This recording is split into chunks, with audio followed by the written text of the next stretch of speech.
Подготвени се идејни решенија за детски игралишта на 3 локации во Кочани, на улицата 1 мај во Белското мало, спроти ветеринарната станица и во Ризари, кај црквата Свети Атанаси.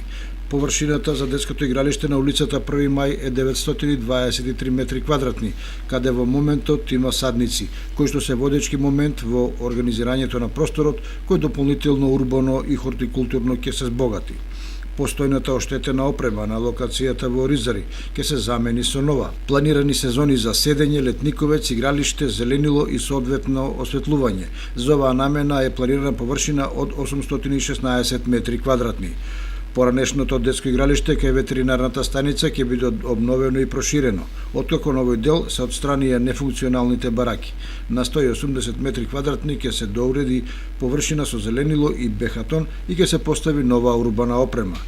Стручните служби од одделението за урбанизам во општина Кочани работат на предмер пресметка, пошто ќе биде распишена јавна набавка за урбана опрема, играчките, уредувањето на зелените површини и за поплочувањето на површините. По иницијативата на жители се очекува наскоро да започне постапката за изградба на детски игралишта и во селото Грдовци и во населбата Берут во Кочани, каде според изјавите на граѓаните, потребата за ваков забавно-рекреативен простор се чувствува одамна.